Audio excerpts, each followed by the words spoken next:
Olá, eu sou o professor Lucas Neto. Bem-vinda e bem-vindo a mais um programa Escola Bíblica no seu lar. Hoje nós vamos estudar a lição de número 3, que tem como título O Avivamento no Novo Testamento. Vamos então dar início à nossa aula de hoje. Os avivamentos contemplados no Novo Testamento nos mostram que Deus sempre utilizou pessoas comissionadas por Ele para realizar sinais, prodígios e maravilhas, mas, sobretudo, proclamar o Evangelho de Cristo para a salvação da humanidade. Nesta lição, veremos os avivamentos do Novo Testamento registrados no Evangelho de Jesus, segundo escreveram Mateus, Marcos, Lucas e João no primeiro item da lição. No segundo item, identificaremos o principal avivamento ocorrido em Atos dos Apóstolos. No terceiro e último item, ou seja, finalizando o nosso estudo, conheceremos os avivamentos espirituais registrados nas epístolas e no livro de Apocalipse. Os avivamentos no Evangelho de Jesus, segundo escreveram Mateus, Marcos, Lucas e João.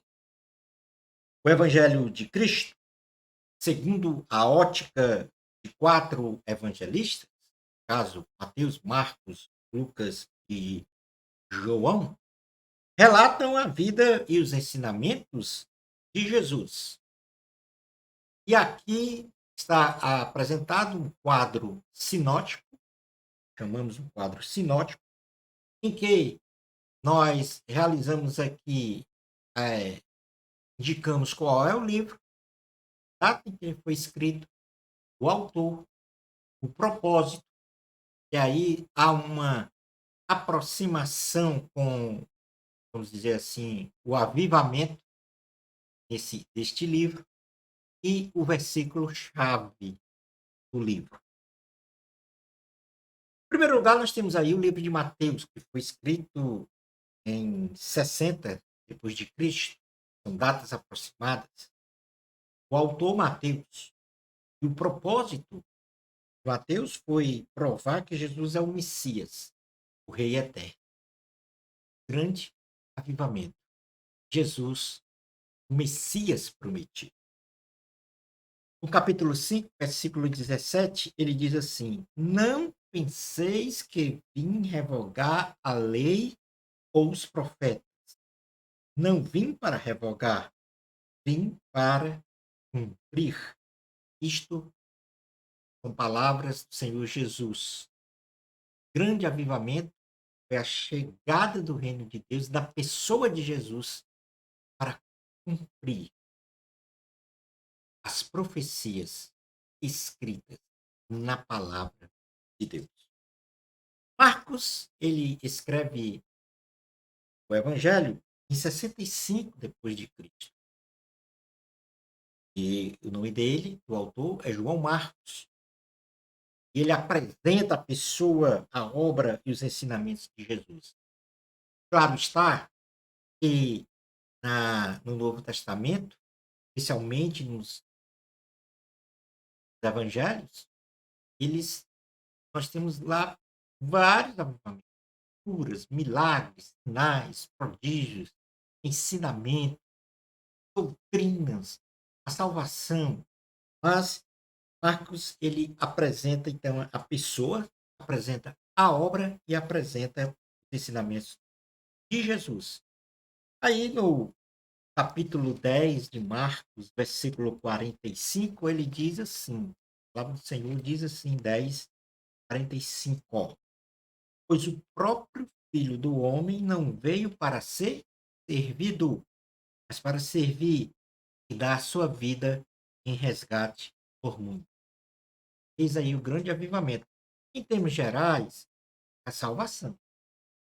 Lucas escreveu o livro 63 depois de Cristo, o autor é o médico Lucas, e ele apresenta um relato preciso, mais detalhado, da vida de Cristo, como homem, como Deus e um Salvador perfeito.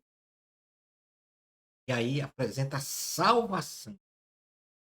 E no capítulo 19 de Lucas, evidentemente que nós não vamos ler todos os versículos aqui do Novo Testamento, por não haver tempo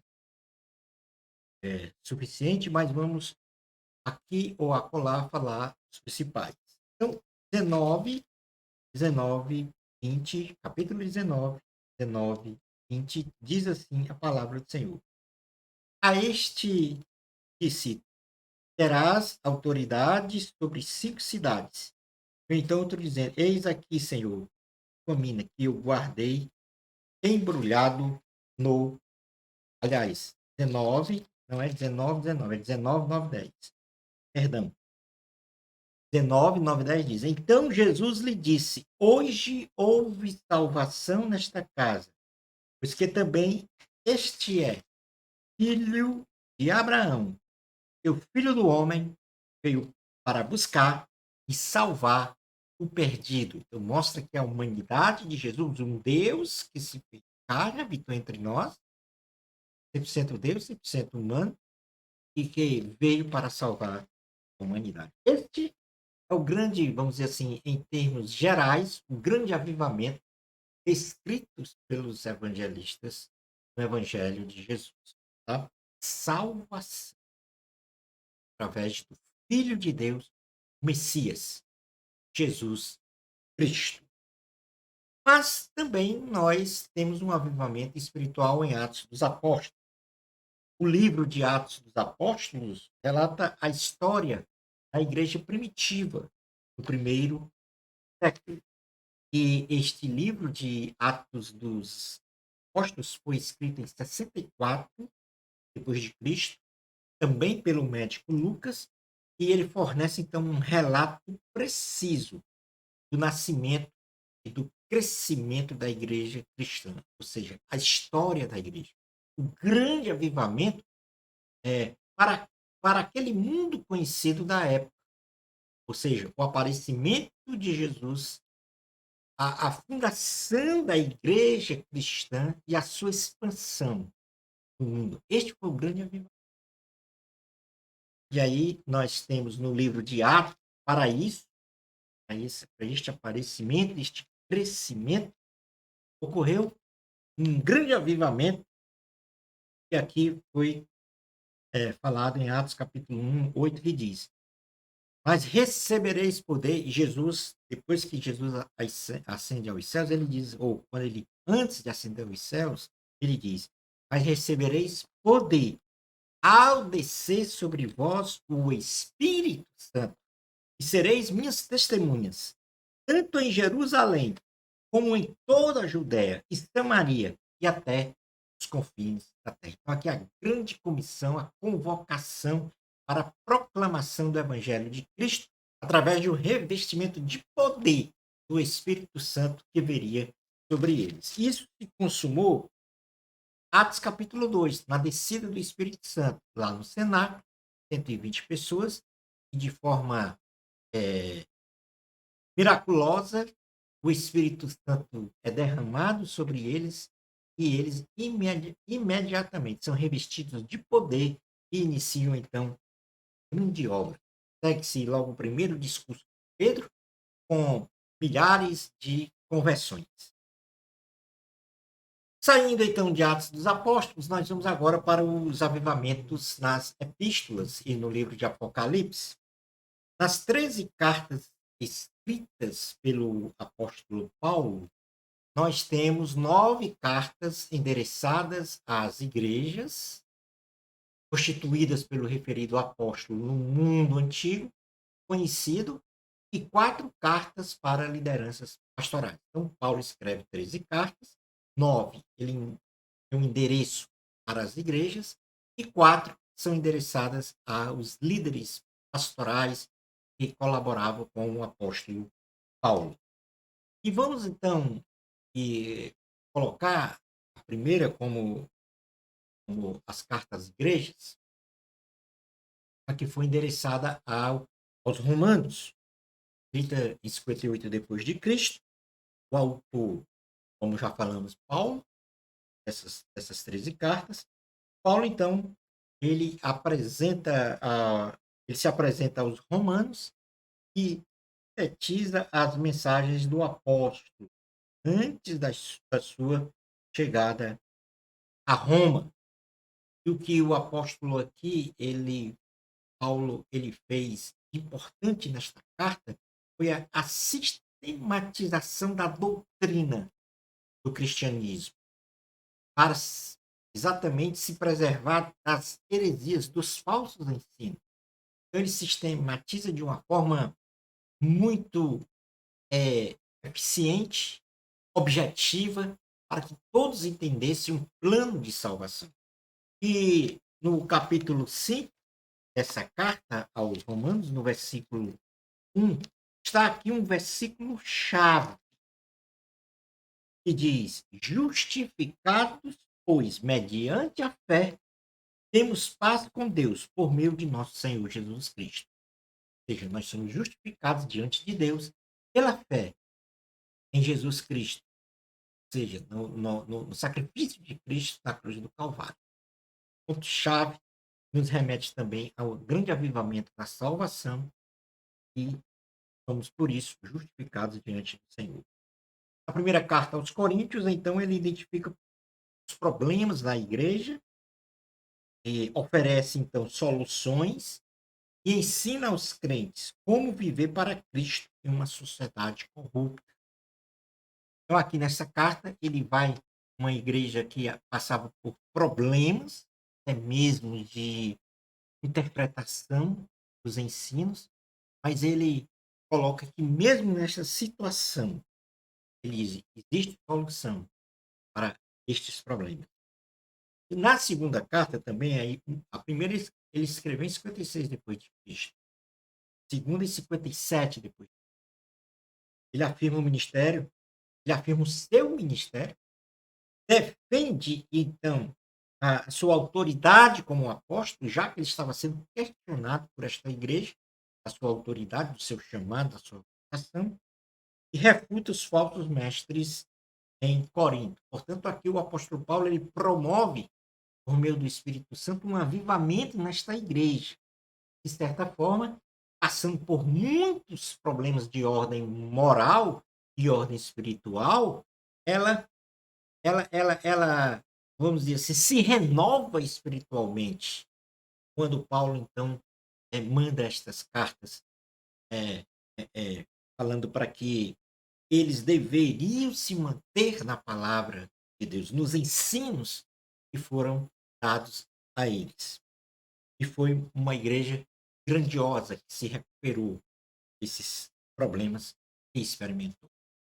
Nós temos também a carta aos Gálatas, a igreja que ficava na Galácia. Ele escreveu também em 57 depois de Cristo. E ele escreveu essa carta para refutar os judaizantes que ensinavam que os crentes gentios deveriam obedecer à lei judaica a fim de se salvarem. Ou seja, o, a crer, ter a fé em Jesus é suficiente, é único e suficiente, vamos dizer assim, suficiente base para a salvação, a fé em Cristo Jesus.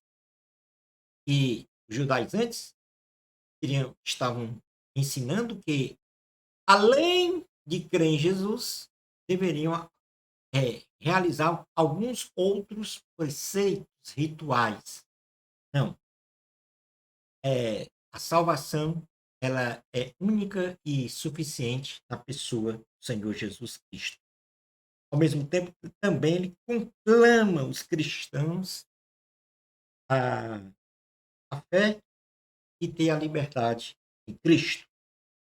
Ele também escreve uma carta aos Efésios, em 61 depois de Cristo, e o propósito dessa carta, para avivar aquela igreja, foi fortalecer a fé cristã dos crentes de Éfeso e explicar a natureza e o propósito da igreja, ou seja, o corpo de Cristo, fortalecimento da fé. Então, essas são situações em que nós estamos experimentando e contemplando os avivamentos ocorridos nas diversas igrejas, à medida em que nós lemos, então, cada carta, cada livro. Portanto, nós estamos aqui apenas falando de uma forma geral sobre esse avivamento. Ele escreveu também a igreja que estava em Filipos, os filipenses, e 62 depois de Cristo. E o grande avivamento nesta igreja é a prática do amor, da solidariedade. Então, ele agradece aos filipenses pela oferta que lhe haviam enviado, enviado e também fortalece a fé que foi mostrada na verdadeira alegria. E esta alegria só podia vir de Jesus. Ou seja, é a alegria permanente. Não é uma alegria temporal e nem circunstancial. É a alegria de ser salvo. Esse é um grande avivamento do cristão. A alegria de ser salvo. Independe de circunstâncias. Ele escreveu também para os Colossenses, em 62 depois de Cristo. E esta escrita, esta carta teve como propósito de avivar, ou seja, combater os erros da igreja e mostrar que os crentes têm tudo o que precisam somente em Cristo Jesus. A igreja passava, vamos dizer assim, por, um, por uma situação de afastamento das doutrinas cristãs, e aí ele escreve esta carta combatendo os erros, proclamando Jesus como Filho de Deus, o único e suficiente Salvador. E todos nós, qualquer ser humano, precisa de Cristo na sua vida. Depois ele escreve a primeira carta aos Tessalonicenses, 51 também depois de Cristo, aí já antes, né, das últimas cartas que nós falamos. E o propósito, o intuito era fortalecer a fé dos cristãos tessalonicenses e transmitir a certeza da volta de Cristo. Observe que na última coluna nós temos um versículo-chave da carta que vocês devem ler para que tenham conhecimento do que é, vamos dizer assim, qual o tema da carta, o ponto importante desta carta ou deste livro. Nós não estamos lendo aqui por causa da antiguidade de tempo. A partir daí, ele escreve, então, as epístolas para as lideranças pastorais. Então, eram seus colaboradores que estavam administrando, dirigindo igrejas em determinados locais. E ele, então, escreve a primeira carta a Timóteo, 64 depois de Cristo, e o objetivo foi proporcionar encorajamento, instrução a Timóteo, que era um jovem, líder muito jovem. Precisou então dessa orientação para que avivasse a igreja onde ele estava a dirigir. Ele escreve uma segunda carta a Timóteo, 67, 3 anos depois, e dá instruções finais. E novamente encoraja Timóteo como o pastor da igreja de Éfeso, já como pastor da igreja de Éfeso. Lá tem uma série de ensinamentos, comportamentos dos diversos segmentos da igreja, tem uma visão global do pecado na sociedade, tem uma visão das qualificações dos obreiros, dos próprios cristãos. Então, é uma carta muito avivada no contexto do comportamento cristão. Temos também a carta a Tito, um outro colaborador. E aí ele dá conselhos, isso em 65 depois de Cristo, ele dá conselhos a Tito a respeito de suas responsabilidades na supervisão da igreja na ilha de Creta. Na realidade, Paulo deixou o título lá em Creta para ele reorganizar a igreja, escolher os líderes, né, os obreiros, para então levantar aquela igreja num verdadeiro avivamento. Ele até diz na carta: Eis porque te deixei em Creta, para que organizasse a igreja, para que escolhesse obreiros e preparasse. Ele escreve também a Filemão, grande amigo na fé, convertido, né, pela pregação de Paulo, e essa carta a Filemão é para convencer Filemão a perdoar Onésimo. E aí está um grande avivamento na vida de um cristão, o perdão, a liberação de perdão. E a liberação de perdão, ela é contra a natureza humana. O ser humano, por si mesmo, ele não perdoa. Precisa estar sobre ou sob os domínios do Espírito Santo para liberar perdão. E ele escreve, então, essa carta a Filemão. Depois nós temos aí as cartas gerais. Nas cartas denominadas gerais, são 8 cartas, escritas por diferentes líderes da igreja. Nós temos a carta aos Hebreus, escrita em 63 depois de Cristo. O autor é desconhecido, mas alguns teólogos acreditam que esta carta foi escrita pelo apóstolo Paulo por ter uma similaridade muito próxima, né, dos da forma, né, da escrita das cartas paulinas. Mas a verdade é que a maioria, a uma corrente teológica de estudiosos, eh acreditam que esse autor é desconhecido. E essa carta aos Hebreus apresenta a suficiência e a superioridade de Cristo.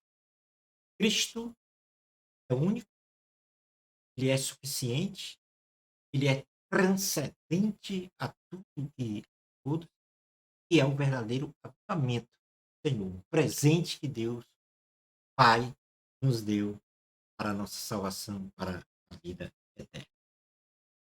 Tem a carta de Tiago, este era meio irmão de Jesus, caso Tiago, filho de Maria e José, e ele escreveu essa carta a Tiago, aliás, Tiago escreveu essa carta em 61 depois de Cristo. E o que ele expõe nessa carta dele são as práticas hipócritas e o ensinar o correto comportamento cristão. O avivamento de um cristão é quando ele ouve a palavra de Deus e pratica. Se comporta moralmente, espiritualmente, segundo o que está escrito na palavra de Deus. Este é o verdadeiro avivamento na vida de um cristão. Nós denominamos como a vida piedosa cristã.